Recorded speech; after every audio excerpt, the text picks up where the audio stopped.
You what's up mga paps? Ngayon magtuturo naman ako kung paano mag-convert to non-ABS sa NMAX version 1 na sira na ang ABS stock ECU lang gamitin, hindi na tayo gagamit ng non-ABS na ECU. Alam nyo kapag sira na ang ABS ng NMAX V1 or V2. Hindi nagagana ang speedometer 0 na lang kahit anong patakbo mo, tapos mag-check engine at error 42. Alam nyo ba kung magkano ang ABS ng NMAX? Ang ABS ng NMAX ay nagkakahalaga ng 30,000 plus ABS lang yan.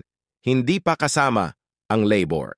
At kung magpa-convert ka, mahal pa rin kadalasan, nasa 5,000 plus depende sa lugar, kaya ituturo ko na lang sa inyo para makatulong para hindi na kayo pupunta sa mga shop at makasave kayo sa gasto. Okay, ito na yung sensor maipalit natin. Alam nyo ba kung anong klaseng sensor ito?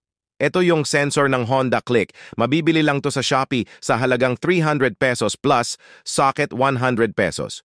O, di ba nakasave ka na sa gasto, 30,000 ang ABS. Tapos ito lang, solve na. Ang problema mo, sa harap natin ilagay para mas madali ikabit, pwede rin sa likod. Dito natin ipalit ito yung stock sensor. Hindi na yan gagamitin. Ito yung socket, 3 wire lang ito. Ipagapang natin to papunta sa socket ng ABS. At dito naman tayo sa mga wire, kasi hindi lahat ng socket ay pareho. Ang kulay ang palatandaan nyo na lang yung purma at plastada niya. Sa socket naman ng ABS ng NMAX, dito yan banda, buksan nyo na lang ang cover dyan, tapos unplug nyo na lang ang socket ng ABS, tapos unplug mo yung dalawang fuse ng ABS sa battery banda. Ikabit na natin itong wire na nasa taas na kulay gray, dugtungan nyo na lang ng wire at itop nyo sa socket ng ABS sa kulay brown na may stripe white. Tapos dito naman tayo sa gitna na wire, kulay pink, dugtungan nyo at itop sa solid white wire sa socket ng ABS. Tapos dito naman tayo sa baba banda na wire color light. Brown, dugtungan at itop sa solid black wire ng ABS. Tapos yung white na may stripe na blue sa socket ng ABS.